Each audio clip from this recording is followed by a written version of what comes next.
Hello friends, ఈరోజు మీకు Bengali movie అయిన దేవిని ఎక్స్ప్లెయిన్ చేయబోతున్నాను. మూవీ చాలా ఇంట్రెస్టింగ్గా ఉంటుంది.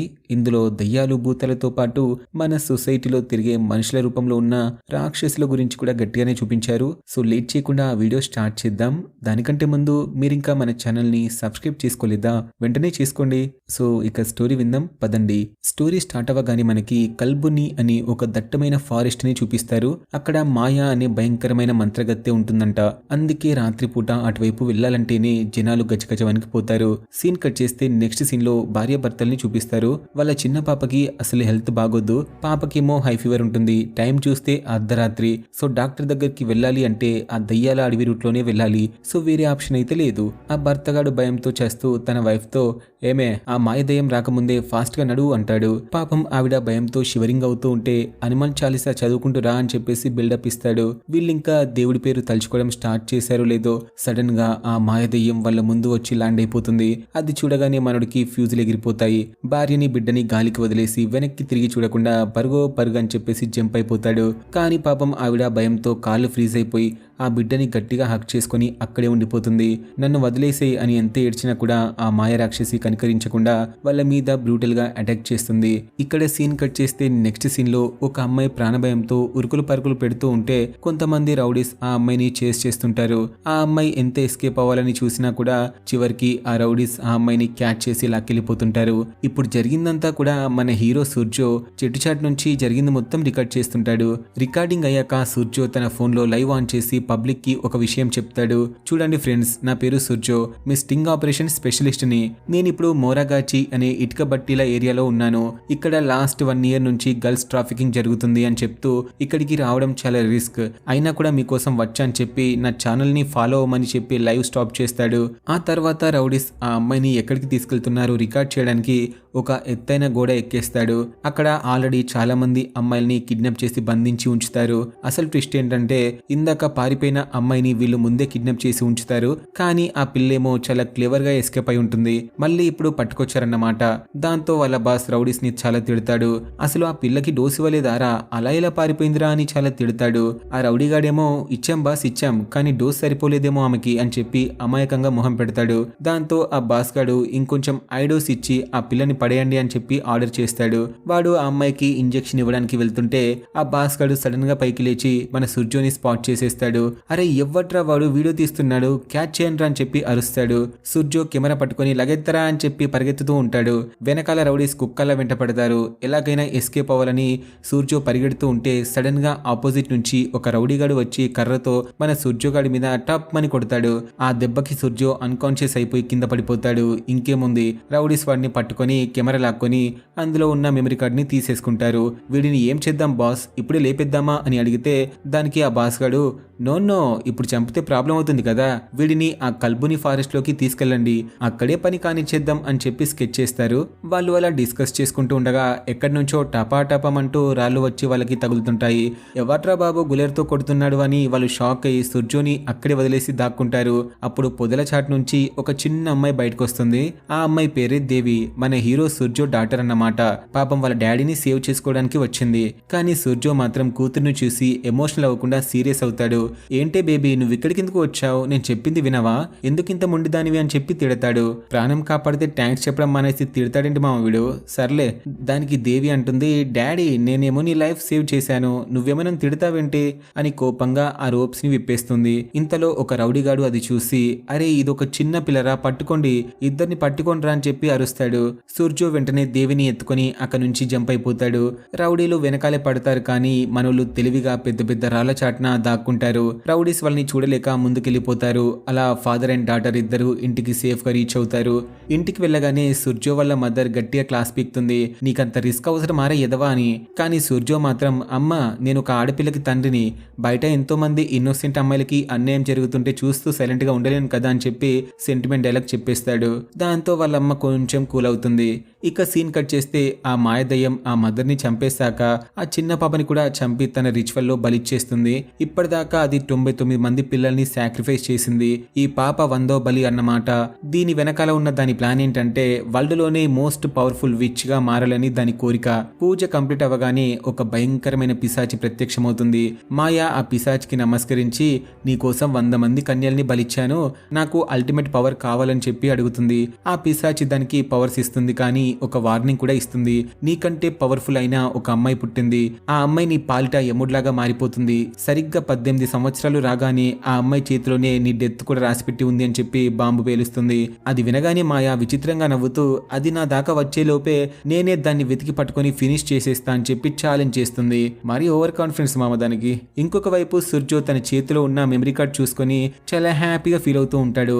మీకు డౌట్ రావచ్చు కదా, అరే ఆ రౌడీలో కార్డు పగలగొట్టేశారు కదా, మరి ఇదెక్కడిది అని. అక్కడే మన హీరోగాడు బ్రెయిన్ వాడాడు బాబు. ఫస్ట్ టైం రికార్డ్ చేయగానే సుర్జో మెమరీ కార్డ్ స్వైప్ చేసేసి ఒరిజినల్ కార్డ్ జేబులో దాచుకున్నాడు. సో రౌడీస్ పగలగొట్టింది డమ్మీ కార్డ్ అన్నమాట. అసలు మెయిన్ గా ఫుటేజ్ సేఫ్ గా ఉంది, అందుకే మనడు చాలా హ్యాపీగా ఫీల్ అవుతాడు. ఇక ఆ వీడియోని తన యూట్యూబ్ ఛానల్లో అప్లోడ్ చేయగానే అది ఒక రేంజ్ లో వైరల్ అవుతుంది. జనాలు ఆ వీడియో చూసి ఫైర్ అయిపోతారు. పోలీసుల మీద మీడియా మీద ప్రెషర్ పెరుగుతుంది. దాంతో పోలీసులు యాక్షన్ లోకి దిగి ఆ రౌడీస్ ని అరెస్ట్ చేసి బందీలుగా ఉన్న ఆ అమ్మాయిలందరినీ రెస్క్యూ చేసేస్తారు. వాళ్ళ దగ్గర నుంచి బయటపడ్డ అమ్మాయిలంతా సుర్జోని చాలా మెచ్చుకుంటూ నువ్వు నిజంగా దేవుడు అన్నయ్యా, నువ్వు లేకపోతే ఈ నరకం నుంచి మాకు ఫ్రీడమ్ దొరికేది కాదు అని చెప్పి చాలా ఎమోషనల్ గా థ్యాంక్స్ చెప్తారు. అది వినగానే సుర్జో గడి ఆనందం చూడాలి ఎక్కడికో వెళ్ళిపోతాడు. ఆ తర్వాత ఒకరోజు సుర్జో దేవిని స్కూల్ నుంచి స్కూటర్ మీద ఇంటికి తీసుకెళ్తూ ఉంటాడు. అప్పుడు దేవి మాట్లాడుతూ డాడీ మా స్కూల్ వాళ్ళు పిక్నిక్ కి తీసుకెళ్తున్నారు, నేను కూడా వెళ్తాను అని అడుగుతుంది. సుర్జో సీరియస్ గా వద్దంటాడు. అందరు వెళ్తున్నారు కదా నాన్న, నేనెందుకు వెళ్ళకూడదు అని దేవి గొడవ చేస్తుంది. అందరు వెళ్తారమ్మా, కానీ నువ్వు వెళ్ళకు అని చెప్పేసి సుర్జో స్ట్రిక్ట్ గా చెప్పేస్తాడు. దాంతో దేవికి కోపం వచ్చేస్తుంది. ఇక్కడ స్ట్రేంజ్ ఏంటంటే దేవికి కోపం రాగానే రన్నింగ్ లో ఉన్న స్కూటర్ సడన్ గా ఆగిపోతుంది. సుర్జోకి మ్యాటర్ మొత్తం అర్థమైపోతుంది. వెంటనే పాపని కూల్ చేయడానికి బేటా ప్లీజ్ కూల్ అవ్వవే, పిజ్జా తినిపిస్తా అని చెప్పి ఒక షాప్ కి తీసుకెళ్తాడు. అక్కడ పిజ్జా తింటుండగా పక్క టేబుల్లో 2 అబ్బాయిలు కూడా తింటుంటారు. అదే టైంలో ఒక ఓల్డ్ లేడీ ఆకలితో పాపం అక్కడికి వచ్చి బాబు ఏదైనా తినడానికి ఇస్తారా అని చెప్పి అడుగుతుంది. కానీ ఆ విధవలేమో ఏ ముసల్దానా గెట్ లాస్ట్, ఇక నుంచి వెళ్ళండి, మాకే ఆకలి వేస్తుంటే నీ గోలేంటే మధ్యలో అని చెప్పి చీ కొడతారు. ఆవిడ వాళ్ళకి చాలా రెస్పెక్ట్ ఇస్తూ మీ అమ్మ ఏజ్ ఉంటుంది బాబు నాకు, అలా తిడతారేంటి అని చెప్పినా కూడా వాళ్ళు వినకుండా గింటేస్తారు. ఇదంతా చూస్తున్న దేవికి చిర్రెత్తుకొస్తుంది. ఇక్కడ మనకి రివీల్ అయ్యే సీక్రెట్ ఏంటంటే దేవి నార్మల్ అమ్మాయి అయితే కాదు. ఆ అమ్మాయి కళ్ళు రెడ్ గా గ్లో అవుతాయి. ఆమె కోపానికి అక్కడున్న వస్తువులన్నీ వైబ్రేట్ అవుతుంటాయి. ఆ కుర్రాళ్ళు భయంతో సస్తుంటారు. ఏంటిరా బాబు భూకంపం వచ్చినట్టుంది అని. సుర్జో వెంటనే ఇది ఖచ్చితంగా దేవి పని అయి ఉంటుందని వెంటనే వెళ్ళి ఆ ముసలావిడకి మనీ ఇచ్చి అమ్మా ఏదైనా కొనుక్కొని తిను అని చెప్పి పంపిస్తాడు. ఆవిడ హ్యాపీగా బ్లెస్ చేయగానే దేవి కూడా శాంతిస్తుంది. దీని అర్థం ఏంటంటే దేవికి కోపం వస్తే ఆమెలోని సూపర్ న్యాచురల్ పవర్స్ అన్ని యాక్టివేట్ అవుతాయన్నమాట. ఈ విషయం సుర్జోకి తెలుసు కాబట్టి ఆమెకి కోపం రాకుండా చాలా కేర్ఫుల్ గా హ్యాండిల్ చేస్తాడు. అలా ఒక రోజు దేవి వాళ్ళ గ్రాండ్ మదర్ కళ్ళజోడిని పొరపాటున బ్రేక్ చేస్తుంది. అది చూసి వాళ్ళ గ్రాండ్ మదర్ దేవిని ఫుల్ గా తిట్టేస్తుంది. సుర్జో పరిగెత్తుకుంటూ వచ్చి సర్లే అవ్వ కొత్తది కొనిస్తాలే అని చెప్పి కవర్ చేసినా కూడా ఆవిడ వినదు. దేవిని మాటలతో హట్ చేస్తూనే ఉంటుంది. దాంతో దేవికి మళ్ళీ కోపం వచ్చి నువ్వు చాలా బ్యాడ్, నీ వాయిస్ కాకిలాగా ఇరిటేటింగ్ గా ఉంటుంది పో అని చెప్పి కర్స్ చేస్తుంది. సుర్జో వాళ్ళ అమ్మ వచ్చి చిన్నపిల్లని అలా తిట్టొచ్చా అని చెప్పి ఏదో అనబోతుంది. కానీ ఆమె నోరు తెరిస్తే మనిషి వాయిస్ రాదు. కావ్ కావ్ అని చెప్పి కాకిలాగా అరుస్తుంది. దేవి కోపంలో అన్నమాట శాపంలా తగిలిందన్నమాట. ఇక సుర్జో కంగారుగా దేవి రూమ్ వైపు వెళ్తే ఆమె ఇంకా యాంగ్రీ మోడ్ లోనే ఉంటుంది. కళ్ళు రెడ్ గా నిప్పులు కక్కుతుంటాయి. రూమ్ లో వస్తువులన్నీ గాల్లో ఫ్లూట్ అవుతుంటాయి. సుర్జో భయపడుతూనే బేబీ ప్లీజ్ కూల్ అవ్వవే, ఎందుకింత కోపం అని చెప్పి బ్రతిమిలాడతాడు. నన్ను అలా ఎందుకంది, నాకు కోపం తగ్గట్లేదు అని చెప్పి దేవి అరుస్తుంది. నిన్ను కూల్ చేయాలంటే ఏం చేయాలి బేటా, ఐస్ క్రీమ్ తింటావా అని అడిగితే దేవి ఇంకా సీరియస్ గానే చూస్తుంది. సరే బటర్ స్కాచ్ ఫ్లేవర్ కావాలా అని అడిగితే దేవి ఫేస్ లో స్మైల్ వచ్చేస్తుంది. వెంటనే ఆమె కూల్ అయిపోతుంది. గాలిలో ఉన్న వస్తువులన్నీ కింద పడిపోతాయి. దాంతో సుర్జో కొంచెం రిలాక్స్ అవుతాడు. అలా కొన్ని ఇయర్స్ గడిచిపోతాయి. దేవి ఇప్పుడు పెద్ద అమ్మాయి అవుతుంది. ఇప్పటిదాకా పిల్ల బచ్చగా ఉన్నప్పుడే అంత రచ్చ చేసింది కదా, సో ఇప్పుడు మొత్తానికి తనకి 18 ఇయర్స్ వచ్చేస్తాయి. తన 18th బర్త్డే కూడా జరుపుకుంటుంది. సుర్జో దగ్గరికి వచ్చి డాడీ నాకు 18 ఇయర్స్ రాగానే ఏదో స్పెషల్ గిఫ్ట్ ఇస్తా అన్నావు కదా ఏంటది అని అడిగితే సుర్జో ఆమెని మిర్రర్ ముందుకు తీసుకెళ్లి నించోబెడతాడు. నువ్వు ఎప్పుడు మీ అమ్మ ఎలా ఉంటుంది అని అడిగేదానివి కదా, చూసుకో బేటా అచ్చం నీలాగే ఉంటుంది అని చెప్తాడు. దేవి షాక్ అవుతూ నిజంగానే డాడీ అంటే అవునమ్మా అచ్చం నీలాగే ఉంటుందని చెప్తాడు. ఆ తర్వాత సుర్జో జేబులో నుంచి ఒక రుద్రాక్ష తీసి, ఇది మీ అమ్మ ఆఖరి కానుక అమ్మ, నీకు 18 ఇయర్స్ రాగానే నీకు ఇవ్వమని చెప్పింది అని చెప్పి, ఇది మీ అమ్మ మెమరీ అమ్మ, ఎప్పుడు తీయద్దు అని చెప్పి గట్టిగా వార్నింగ్ ఇస్తాడు. ఇంకో పక్క ఆ మాయ రాక్షసికి కూడా సిగ్నల్ వచ్చేస్తుంది, దేవికి 18 ఇయర్స్ వచ్చేసాయని. ఆ పిశాచి చెప్పినట్టు ఇప్పుడే ఆ అమ్మాయిని చంపాలని ఫిక్స్ అయి దేవిని హంట్ చేయడం స్టార్ట్ చేస్తుంది. మాయ దేవి ఉన్న సిటీలోనే ఉంటుంది కానీ ఎగ్జాక్ట్ గా లొకేషన్ తెలియక పిచ్చిదానిలా వెతుకుతూనే ఉంటుంది. నెక్స్ట్ డే దేవి కాలేజ్ కి వెళ్తుంటే సుర్జో జాగ్రత్తలు చెప్తాడు, ఏం జరిగినా కోపం తెచ్చుకోకమ్మా, కంట్రోల్ చేసుకో అని. సరే నాన్న అని చెప్పేసి దేవి కాలేజ్ కి వెళ్తుంది. అక్కడ మీరా అనే అమ్మాయి ఇంట్రొడ్యూస్ అవుతుంది. ఇద్దరు కూడా మంచి ఫ్రెండ్స్ అవుతారు. కాలేజ్ గేట్ దగ్గర ఒక అబ్బాయి చేతిలో రోజ్ ఫ్లవర్ పట్టుకొని దేవి వైపే చూస్తుంటాడు. దేవి లోపల అడుగు పెట్టగానే ఆ అబ్బాయి వచ్చి, నా పేరు రాహుల్, ఐ లవ్ యూ అని చెప్పి ప్రపోజ్ చేస్తాడు. దేవి చాలా షాక్ అవుతూ, ఇదేంటి కాలేజ్కి వచ్చిన ఫస్ట్ డేనే లవ్వా ఏంటని రాహుల్ ని చాలా తిట్టుకుంటుంది. రాహుల్ గడేమో మెల్లగా దేవి చెవిలో అసలు మ్యాటర్ చెప్తాడు. చూడండి అమ్మాయి, సీనియర్స్ ర్యాగింగ్ చేస్తున్నారు, ఏదో ఒక అమ్మాయికి ప్రపోజ్ చేయాలి, ప్లీజ్ యాక్సెప్ట్ చేయి, లేకపోతే నా ఇబ్బంది కొడతారు అని చెప్పి రిక్వెస్ట్ చేస్తాడు. దేవి పాపం కదా అని చెప్పేసి సరే అని పువ్వు తీసుకొని ఐ లవ్ యూ టూ చెప్తుంది. అది చూడగానే సీనియర్స్ క్లాప్స్ కొట్టి దగ్గరికి వచ్చి, ఒరే మేము నీకు నచ్చిన అమ్మాయికి ప్రపోజ్ చేయమన్నాం రా, ర్యాండమ్ గా దారిన పోయే అమ్మాయికి కాదని చెప్తారు. సో అది చూసి దేవికి అయితే అర్థమవుతుంది, వీడు చాలా స్మార్ట్ గా తనని బుట్టలో వేశాడని. కోపంతో అక్కడి నుంచి వెళ్ళిపోతుంది. రాహుల్ క్లాస్ రూమ్ లో కూడా దేవి వెనక బెంచ్ లోనే కూర్చుంటాడు. క్లాస్ రూమ్ కి టీచర్ రాగానే దేవి ఏమో క్లాస్ వినకుండా ఆ టీచర్ స్కెచ్ గీస్తుంటుంది. టీచర్ చూసి ఏం చేస్తున్నావమ్మని చెప్పి బుక్ లాక్కుంటాడు. దేవి చాలా భయపడిపోయి నోట్స్ రాస్తున్నా సార్ అని అబద్ధం చెప్తుంది. టీచర్ బుక్ తీసుకొని చూస్తే నిజంగానే అందులో లెటర్స్ రాసి ఉంటాయి. వెరీ గుడ్ అమ్మ అని చెప్పి మెచ్చుకుంటాడు. దేవి మళ్ళీ బుక్ చూసుకుంటే అక్కడ తాను గీసిన స్కెచ్చే ఉంటుంది. దేవికి తెలియకుండానే ఆమె పవర్స్ వల్ల ఇలా జరిగిందన్నమాట. ఈవినింగ్ ఇంటికి వెళ్ళాక దేవి జరిగిందంతా కూడా వాళ్ళ డాడీకి చెప్తుంది. ఆ రాహుల్ గారి గురించి అలాగే జరిగింది మొత్తం చెప్పేస్తుంది. సూర్జో ఆమెని రిలాక్స్ చేసి పడుకోబెడతాడు. ఈ గ్యాప్ లో ఆమె మెడలో ఉన్న రుద్రాక్ష కూడా ఊడిపోయి కింద పడిపోతుంది. రుద్రాక్ష పడగానే మాయకి సిగ్నల్ వెళ్ళిపోతుంది. దేవి లొకేషన్ కూడా దొరికేస్తుంది. మాయ ఫుల్ జోస్ లో అక్కడికి బయలుదేరుతుంది. దారిలో కొంతమంది ఎదవలు మాయని ఏడిపిస్తుంటారు. మాయ కోపంతో ఒకరిని టచ్ చేస్తే వాడు చాలా మెల్ట్ అయిపోయి బ్లడ్ ముద్దలా మారిపోతాడు. అది చూసి మిగతా వాళ్ళు దెబ్బకి పారిపోతారు. సూర్జో రూమ్ కి వచ్చి చూస్తే రుద్రాక్ష కింద పడిపోయి ఉంటుంది. ఓర్దినమ్మ బత్తాయో, రుద్రాక్ష ఎందుకు కింద పడిపోయింది అని చెప్పి మళ్ళీ దేవి మెడలో వేసేస్తాడు. అంతే, మాయకి సిగ్నల్ కట్ అయిపోతుంది. సూర్జోకి తెలుసు ఆ రుద్రాక్ష వల్లే దేవి ఆ మాయ కంటికి కనిపించకుండా సేఫ్ గా ఉందని. మాయకి కోపం వచ్చి ఫ్రస్ట్రేషన్ లో అరుస్తుంది. ఇక రాహుల్ గాడు మాత్రం దేవిని అస్సలు వదిలిపెట్టాడు.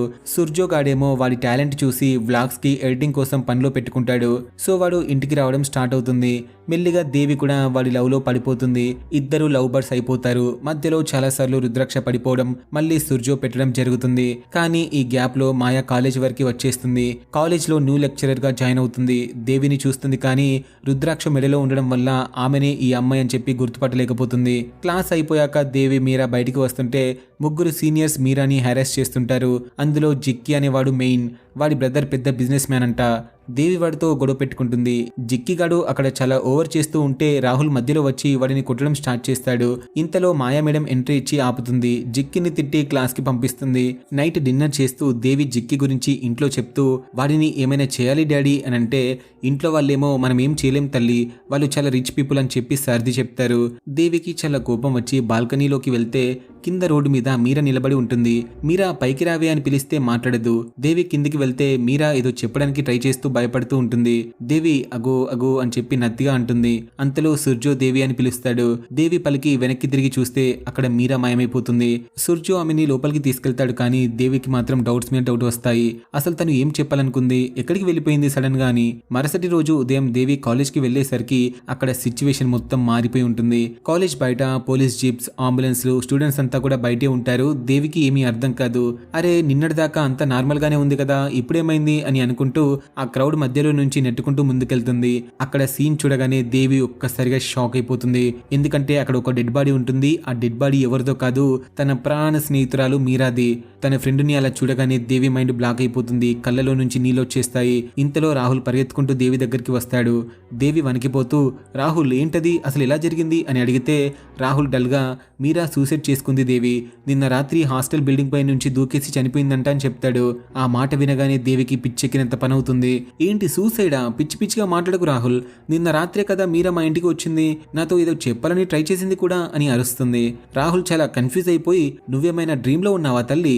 హాస్టల్ గేట్ సాయంత్రం 6 గంటలకే క్లోజ్ అవుతుంది, నీకు తెలుసు కదా, మరి 10:30కి నీ దగ్గరికి ఎలా వస్తుంది? అది ఇంపాసిబుల్ కదా అని చెప్తాడు.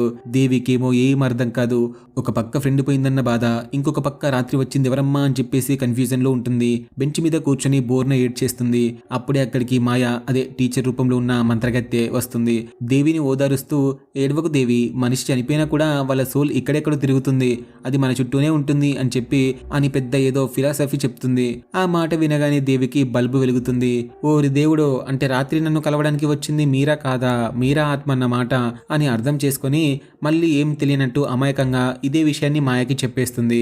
మేడం, నిన్న రాత్రి మీరా నన్ను కలవడానికి వచ్చింది మేడం అని. అది వినగానే మాయ చాలా షాక్ అవుతూ మనసులో, ఓహో, ఈ పిల్లకి ఆత్మల్ని చూసే సూపర్ న్యాచురల్ పవర్ ఉందన్నమాట, అయితే పక్క ఇదే ఆ పిశాచి చెప్పిన అమ్మాయి, నా యముడు కూడా ఇదే అని చెప్పి ఫిక్స్ అయిపోతుంది. ఇక ఆ రోజు రాత్రి దేవి కాలేజ్ నుంచి ఇంటికి వెళ్తుంటే దారిలో మళ్ళీ మీరా దయ్యం కనిపిస్తుంది.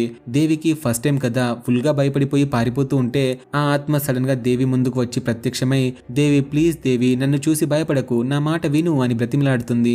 దేవి ధైర్యం తెచ్చుకొని, నువ్వు నా దగ్గరికి వచ్చి ఏం కోరుకుంటున్నావు, ఎందుకు తిరుగుతున్నావు నా వెంట అని అడిగితే అప్పుడు మీరా కన్నీళ్లతో ఒక షాకింగ్ ట్రూత్ ని రివీల్ చేస్తుంది. నేను సూసైడ్ చేసుకుని చనిపోలేదు దేవి, నన్ను చంపేశారు అని చెప్తుంది. అది వినగానే దేవి చాలా షాక్ అవుతూ ఎవరు చేశారు అని అడిగితే ఆ కిల్లర్ పేరు జిక్కి అని చెప్తుంది. ఫ్లాష్ బ్యాక్ లో ఏం జరిగింది అంటే ఆ జిక్కిగాడు మీరాని ఎప్పటినుంచో అరెస్ట్ చేస్తున్నాడు. ఆ రాత్రి కూడా తన్ని రూమ్ కి పిలిస్తే భయంతో వెళ్ళింది. వాడు అక్కడ మందు తాగుతూ మీరాని కూడా తాగమని ఫోర్స్ చేశాడు. మీరా నేను తాగను అని గట్టిగా చెప్పింది. దాంతో వాడి ఈగో హట్ అయి తన మీద పడ్డాడు. మీరా కోపంతో వాడి చెంప పగలగొట్టింది. ఆ కోపంలో జిక్కిగాడు మీరాని కాలుతో పొట్టు మీద గట్టిగా తన్నాడు. ఆ దెబ్బకి పాపం మీరా పైనుంచి కింద పడిపోయి తలకాయ పగిలి అక్కడికక్కడే ప్రాణాలు వదిలేసింది. అది సూసైడ్ లా చూపించడానికి అలా ప్లాన్ చేశాడు. ఇక నిజం తెలుసుకున్న దేవికి చాలా కోపం వచ్చేస్తుంది. ఈ విషయం ఎవరికైనా చెప్పావా అని అడిగితే, నువ్వు తప్ప నన్ను ఎవరూ చూడలేరు దేవి, నేను చనిపోయానని నాకే లేటుగా అర్థమైంది, అందుకే నీ దగ్గరికి వచ్చాను, నా చావుకి జస్టిస్ నువ్వే చేయాలి అని చెప్పి చాలా ఏడుస్తుంది. నెక్స్ట్ డే మార్నింగ్ దేవి వాళ్ళ డాడీ దగ్గరికి వెళ్ళి, నాన్న, మీరు దయ్యాలని భూతాలని ఆత్మల్ని నమ్ముతారా అని అడిగితే సుర్జో సీరియస్ గా, అవును నమ్ముతాను తల్లి, కానీ బయటకి చెప్పకు, పిచ్చివాళ్ళనుకుంటారు మనల్ని అని చెప్తే అప్పుడు దేవి జరిగిందంతా పూసగుచ్చినట్టు చెప్తుంది. మీరాకి మనం జస్టిస్ చేయాలి నాన్న, ఆ జిక్కి గడిని అస్సలు వదిలిపెట్టకూడదని చెప్తుంది. కూతురు మాటకి సుర్జో కూడా ఫుల్ సపోర్ట్ ఇస్తాడు. నీ వెనక నేనున్నాను తల్లి, పద అని చెప్తాడు. ఇక కాలేజ్ కి వెళ్లిన దేవి అక్కడ స్టూడెంట్స్ అందరినీ గ్యాదర్ చేసి నిజం చెప్తుంది. మీరాది సూసైడ్ కాదు, మర్డర్, ఆ జిక్కిగాడే చంపాడని మీ అందరికీ కూడా తెలుసు కదా, ఇంకా ఎందుకు భయపడుతున్నారు, మనం సైలెంట్ గా ఉంటే రేపు మనకి కూడా ఇదే గతి పడుతుంది అని గట్టిగా మోటివేట్ చేస్తుంది. మాయ కూడా పక్కనే ఉండి దేవిని ఎంకరేజ్ చేస్తున్నట్టు నటిస్తుంది. ఎందుకంటే దేవి పవర్స్ బయటికి రావాలి కదా మరి. ఆ తర్వాత స్టూడెంట్స్ అంతా కలిసి పోలీస్ స్టేషన్ కి వెళ్తే అక్కడ పోలీసులు ఎఫ్ఐఆర్ రాయడానికి అస్సలు ఒప్పుకోరు. ఎందుకంటే జిక్కి వాళ్ళ అన్నయ్య చాలా పెద్ద బిజినెస్ మ్యాన్, అలాగే పొలిటికల్ బ్యాక్గ్రౌండ్ కూడా ఉంటుంది. ఇక తను చనిపోయినట్టు ఎవిడెన్స్ ఏమీ లేదు కాబట్టి పోలీస్ వాళ్ళు పంపించేస్తారు. ఇక లాభం లేదని మన సూర్జో తన బ్లాగ్ ఛానల్ పవర్ ని వాడతాడు. జస్టిస్ ఫర్ మీరా అని. మీరాది మర్డర్ అని, జిక్కిగాడే చంపాడని వీడియో పెడితే అది సోషల్ మీడియాలో ఒక రేంజ్ లో వైరల్ అవుతుంది. స్టూడెంట్స్ అంతా రోడ్ల మీదకి వచ్చి పెద్ద ఎత్తున ప్రొటెస్ట్ చేస్తారు. ఇలా చేస్తే మీరా ఆత్మ శాంతిస్తుంది అనుకుంటారు, కానీ జిక్కిగాడేమో చాలా నవ్వుతుంటాడు. 4 రోజులు అరుస్తారు, తర్వాత మర్చిపోతారులే అనుకుంటాడు. కానీ ప్రొటెస్ట్ ఏమో అగ్గిలా మండుతుంది. మీడియా కూడా ఎంటర్ అవ్వడంతో ప్రెజర్ పీక్స్ లోకి వెళ్తుంది. ఇక ఫైనల్ గా పోలీసులు జిక్కిగాడిని అరెస్ట్ చేస్తారు. ఈ విషయం వాళ్ళ అన్నయ్య అతనికి తెలిసి మండిపోతుంది. పోలీస్ ఆఫీసర్ కి కాల్ చేసి, నా తమ్ముడిని టచ్ చేస్తే చేతులు నరికేస్తా అని వార్నింగ్ ఇస్తాడు. ఆఫీసర్ ఏమో, సార్, ఆ దేవి అనే అమ్మాయి కంప్లైంట్ ఇచ్చింది, పబ్లిక్ ప్రెషర్ కూడా చాలా ఉంది, నేనేం చేయలేనని చెప్తాడు. ఈవినింగ్ దేవి వాళ్ళ నాన్న రాహుల్ ప్రొటెస్ట్ ముగించుకొని ఇంటికి వెళ్తుంటే సడన్ గా ఆ రౌడీస్ వచ్చి చుట్టుముడతారు. వాళ్ళ చేతిలో హాకీ స్టిక్స్ ఉంటాయి. దేవి వాళ్ళ దగ్గర నుంచి తప్పించుకొని పారిపోతూ ఉంటే అతని ఎంట్రీ ఇస్తాడు. నా తమ్ముడి మీద కేసు పెడతావా అనే, కేసు వాపస్ తీసుకో లేదా చంపేస్తా అని వార్నింగ్ ఇస్తాడు. దేవి మాత్రం అస్సలు తగ్గదు. మీ తమ్ముడు ఒక రాక్షసుడు, వాడికి శిక్ష పడాల్సిందే అని గట్టిగా ఫిక్స్ అవుతుంది. అతనికి కోపం వచ్చి రౌడీస్ ని పిలిపిస్తాడు. ఆ రౌడీస్ కొంచెం కూడా కనికరం చూపించకుండా సూర్జోని రాహుల్ ని చితకబాదుతారు. సూర్జో తల మీద బలంగా కొట్టడంతో రక్తం కారి కింద పడిపోతాడు. తన తండ్రికి రక్తం బయటికి రావడం చూడగానే దేవికి ఒక్కసారిగా ఎమోషన్ ఎక్కడికో వెళ్ళిపోతుంది. బాడీలో వైబ్రేషన్స్ వస్తాయి, కళ్ళు ఎర్రగా నిప్పులు కక్కినట్టు మారిపోతాయి. ఆవేశంతో గట్టిగా అరుస్తుంది. ఆ అరుపుకి అక్కడ ఉన్న వాహనాలన్నీ కదిలిపోతాయి. దేవి తన సూపర్ న్యాచురల్ పవర్స్ ని యూజ్ చేసి రౌడీస్ ని కొట్టిపడేస్తుంది. రాహుల్ అయితే నోరు వెళ్ళబెట్టి చూస్తుంటాడు. ఇదంతా కూడా చెట్టుచాటు నుంచి నుంచి మాయ చూస్తుంటుంది. ఎస్, ఇదే ఆ అమ్మాయి, దీని పవర్స్ చూసావా ఎలా ఉన్నాయో, ఇదే నా పాలిట మృత్యువు అని కన్ఫర్మ్ చేసుకుంటుంది. ఇంటికి వెళ్ళాక దేవి నార్మల్ అవుతుంది. కానీ తనకి అర్థమవుతుంది తనలో ఏదో శక్తి ఉందని. వాళ్ళ నాన్నని కూడా అడుగుతుంది, నాన్న ఏంటి నాన్న ఇదంతా, నాకు ఈ పవర్స్ ఎలా వచ్చాయి, నేను మనిషినేనా లేకపోతే పిశాచినా లేకపోతే దేవున్నా, ప్లీజ్ నాన్న చెప్పండి అని ఏడుస్తుంది. అప్పుడు సూర్జో ఇక దాచి లాభం లేదని అసలే సీక్రెట్ రివీల్ చేస్తాడు. దేవి, నువ్వు సామాన్యమైన అమ్మాయివి కాదమ్మా, మీ అమ్మ కూడా మనిషి కాదు, ఆవిడ ఒక స్పిరిట్ అని చెప్పి సూర్జో ఫ్లాష్ బ్యాక్ చెప్తాడు. తను యంగ్గా ఉన్నప్పుడు అడవిలో ఒక దయ్యాన్ని చూసి ప్రేమించి పెళ్లి చేసుకున్నాడు. కానీ ఆత్మకి పిల్లలు పుట్టే ఛాన్స్ లేదు కదా. సూర్జో బాధపడడం చూసి తన వైఫ్ శక్తులతో మళ్ళీ మనిషి రూపం ధరించి వచ్చింది. అప్పుడే నువ్వు పుట్టావు, కానీ ఆ మనిషి రూపం కోసం ఆవిడ ఒక అల్టిమేట్ సాక్రిఫైస్ చేయాల్సి వచ్చింది. నిన్ను పుట్టించిన తర్వాత ఆవిడ మళ్ళీ దయ్యాల కొంపలోకి వెళ్ళిపోవాలి. అందుకే నిన్ను నాకు అప్పగించి నీ రక్షణ కోసం ఆ రుద్రాక్ష ఇచ్చి కన్నీళ్లతో వెళ్ళిపోయిందని చెప్తాడు. అది విన్నాక దేవి తన తల్లి త్యాగం తలుచుకొని ఎమోషనల్ అయిపోతుంది. మా అమ్మ నా కోసం ఇంత చేసిందా అని చాలా ఏడుస్తుంది. తర్వాత తన పవర్స్ గురించి రాహుల్ కి కూడా చెప్తుంది. వాడు ఫుల్ గా ఎక్సైట్ అయిపోయి, వామ్మో నువ్వు సూపర్ ఉమెన్ అన్నమాట అని చెప్పి బిల్డప్ ఇస్తాడు. ఇక మాయ కూడా యాక్షన్ లోకి దిగుతుంది. దేవిని ఎలాగైనా చంపాలని ప్లాన్ వేస్తుంది. ఒకరోజు దేవి బస్ లో వెళ్తుంటే వెనుక సీట్ నుంచి మాయ తన బ్లాక్ మ్యాజిక్ తో అటాక్ చేస్తుంది. కానీ దేవి మెడలో ఉన్న రుద్రాక్ష యాక్టివేట్ అయ్యి ఒక ఇన్విజిబుల్ షీల్డ్ లా కాపాడేస్తుంది. మాయ షాక్ అవుతుంది, ఇదేంటి నా పవర్స్ పనిచేయడం లేదని. నెక్స్ట్ టైం ఒక లారీ డ్రైవర్ ని హిప్నటైజ్ చేసి దేవి మీదకి లారీ ఎక్కించాలనుకుంటుంది. కానీ అప్పుడు కూడా ఆ రుద్రాక్ష వల్ల ఒక ఇన్విజిబుల్ పవర్ వచ్చి లారీని ఆపేస్తుంది. ఇక ఆ రుద్రాక్ష ఉన్నంత వరకు దేవిని ఎవరు ఏం చేయలేరని మాయకి అర్థమవుతుంది. అందుకే ప్లాన్ మార్చి డైరెక్ట్ గా దేవి ఇంట్లోనే ఒక ఇన్నోసెంట్ టీచర్ గా రెంట్కి దిగుతుంది. దేవికి అసలు విషయం తెలియక, అయ్యో మేడం మీరా, రాండి రాండి అని రూమ్ ఇస్తుంది. మాయ దేవి రూమ్ లో ఫ్యాన్ స్విచ్ లో హై వోల్టేజ్ కరెంట్ పెడుతుంది. దేవి స్విచ్ వేయగానే షాక్ కొట్టాలి అని. కానీ దేవి స్విచ్ చేస్తే ఆ రుద్రాక్ష వల్ల ఫ్యూజ్ ఎగిరిపోతుంది తప్ప దేవికి మాత్రం ఏమీ కాదు. దెబ్బకి మాయకి పిచ్చెక్కిపోతుంది. ఒకరోజు రాత్రి అందరూ పడుకున్నాక మాయా దేవి గదిలోకి వెళ్లి చంపడానికి ట్రై చేస్తుంది. ఇంతలో సూర్జో నిద్రలేచి మాయని చూసేస్తాడు. ఇంత రాత్రి పూట నా కూతురు గదిలో ఏం పిక్తున్నావు అని అడిగితే మాయ చాలా విచిత్రంగా నవ్వుతూ తన నిజమైన రూపాన్ని చూపిస్తుంది. సూర్జో దెబ్బకి భయంతో అరుస్తాడు. మాయ తన మ్యాజిక్ తో సూర్జోని మాయం చేసి ఎత్తుకెళ్లిపోతుంది. మరుసటి రోజు ఉదయం చూస్తే సూర్జో కనిపించడు. మాయ కూడా కనిపించదు. దేవి కంగారు పడి ఏడుస్తుంటే అప్పుడు మళ్ళీ మీరా ఆత్మ వస్తుంది. దేవి నువ్వేమేడవకు, మీ నాన్న డేంజర్ లో ఉన్నాడు. ఆ మాయ టీచర్ కాదు, మాయల మరాఠీ. ఆ దయ్యమే మీ నాన్నని ఎత్తుకెళ్లిపోయింది, కల్బుని అడవిలో ఉంది, వెంటనే వెళ్ళు అని చెప్పి క్లూ ఇస్తుంది. దేవి రాహుల్ వెంటనే ఆ అడవికి బయలుదేరుతారు. అక్కడ సీన్ చూస్తే చాలా భయంకరంగా ఉంటుంది. మాయా సూర్జోని ఒక చెట్టుకు కట్టేసి చుట్టూ మంటలు పెట్టి తాంత్రిక పూజలు చేస్తుంటుంది. దేవిని చూడగానే మాయ రాక్షసిలా నవ్వుతూ, రావమ్మ మహాలక్ష్మి రా, నీకోసమే వెయిటింగ్. నీ నాన్న బ్రతకాలి అంటే నీ మెడలో ఉన్న ఆ రుద్రాక్ష తీసి ఈ మంటల్లో వెయ్యి, లేకపోతే నీ కళ్ళ ముందే మీ నాన్నని బలిస్తా అని చెప్పి బ్లాక్మెయిల్ చేస్తుంది. అప్పుడు సూర్జో అంటాడు, వద్దు తల్లి వద్దు, అది తీస్తే నీ ప్రాణానికే ప్రమాదం, నేను చనిపోయినా పర్లేదమ్మా, నువ్వు అస్సలు తీయకని చెప్తాడు. కానీ దేవి తన తండ్రి కోసం ఆ రుద్రాక్ష తీసి మంటలో విసిరేస్తుంది. అది కాలి బూడిదైపోతుంది. మాయ ఏమో ఫుల్ ఖుషి అవుతూ ఇక నిన్ను ఆపేదెవరు అనుకుంటూ దేవిని చంపడానికి రెడీ అవుతుంది. రాహుల్ మెల్లిగా వెళ్లి సూర్జో కట్లు విప్పుతాడు. ఇద్దరు కలిసి మాయతో వచ్చిన వాళ్ళందరినీ చితకబాదుతారు. ఇక మాయ కోపంతో ఊగిపోతూ తన త్రిశూలంతో దేవిని చంపడానికి విసిరితే సూర్జో అడ్డుగా వస్తాడు. ఆ త్రిశూలం సూర్జో గుండెల్లో గుచ్చుకుంటుంది. నాన్న అని చెప్పి దేవి గట్టిగా అరుస్తుంది. తండ్రి కింద పడిపోవడం చూసి దేవి తట్టుకోలేకపోతుంది. దేవి చాలా ఏడుస్తూ అక్కడే కూర్చుంటుంది. ఇదే అదునుగా మాయా దేవిని చంపడానికి చూస్తుంది. సరిగ్గా అప్పుడే రాహుల్ వచ్చి కాపాడదామనుకుంటే వాణ్ణి కూడా గాల్లోకి విసిరి పడేస్తుంది. ఇక దేవి పని అయిపోయింది, మాయా గెలిచేసింది అన్న టైంలో సడన్ గా ఆకాశం నుంచి ఒక దివ్య శక్తి వస్తుంది. తను ఎవరో కాదు, దేవి వాళ్ళమ్మ. తన కూతుర్ని కాపాడుకోవడానికి స్వయంగా తను ఆత్మలోకం నుంచి వచ్చేస్తుంది. తల్లి కూతుర్లు ఇద్దరు ఒకవైపు, మాయా ఇంకొక వైపు. ఇక ఫైట్ మామూలుగా ఉండదు, భీకరమైన యుద్ధం జరుగుతుంది. వాళ్ళమ్మ మాయాని అడ్డుకుంటుంది. ఫైనల్ గా దేవి తనలో ఉన్న పూర్తి పవర్స్ ని బయటకు తీసి ఒక శక్తివంతమైన ఆత్మరూపంలోకి మారిపోతుంది. మాయ గొంతు పట్టుకొని గాల్లోనే పైకి లేపి తన చేతులతోనే ఆ రాక్షసిని అంతం చేసేస్తుంది. మాయ భస్మం అయిపోతుంది. Chapter close. యుద్ధం ముగిశాక దేవి నార్మల్ రూపంలోకి వచ్చి ఏడుస్తూ, అమ్మ నాన్నని కాపాడమ్మా అని చెప్పి అడిగితే వాళ్ళమ్మ నవ్వుతూ తన శక్తులతో సూర్జో గాయాన్ని మాన్పిస్తుంది. సూర్జో బ్రతికిన తర్వాత భార్యని చూసి చాలా ఎమోషనల్ అవుతాడు. ఒసై ఉండిపోవే ఉండిపో అని చెప్పి అడుగుతాడు. కానీ తనేమో నేను ఇక్కడ ఉండకూడదు సుర్జో, నా కూతుర్ని కాపాడడానికి, నా కూతురు కర్తవ్యం గుర్తు చేయడానికి వచ్చాను ఇక్కడికి. దేవి, నువ్వు సామాన్యురాలివి కాదమ్మా, లోకాన్ని కాపాడడానికి పుట్టావు, నీ శక్తులతో అందరికీ మంచి చేయమ్మా అని చెప్పి మళ్ళీ గాలిలో కలిసిపోతుంది. ఇక లాస్ట్ సీన్ లో దేవి వాళ్ళ ఇంటి టెరెస్ పైన నిలబడి ఉంటుంది. సుర్జో, రాహుల్ అక్కడే ఉంటారు. ఇంతలో ఒక ఫోన్ కాల్ వస్తుంది. మా ఊర్లో దయ్యం ఉంది మేడం, కాపాడండి అని చెప్పి అరుస్తారు. దేవి నవ్వుతూ ఒక సూపర్ హీరో లాగా గాల్లో ఎగురుతూ ఆ మిషన్ కోసం ఆకాశంలోకి దూకేస్తుంది. అలా ఒక beautiful Bengali dark fantasy super hero cinema end అయిపోతుంది ఫ్రెండ్స్. చూసారు కదా ఫ్రెండ్స్, అదిరిపోయింది కదా. ఎమోషన్, హారర్, థ్రిల్లర్, యాక్షన్ అన్ని వచ్చి పడేస్తాను కదా. ఇలాంటి కంటెంట్ మన ఛానల్లో ఇంకా రాబోతుంది. వీలైతే మన ఛానల్ని లైక్ చేసి అయిపోవండి.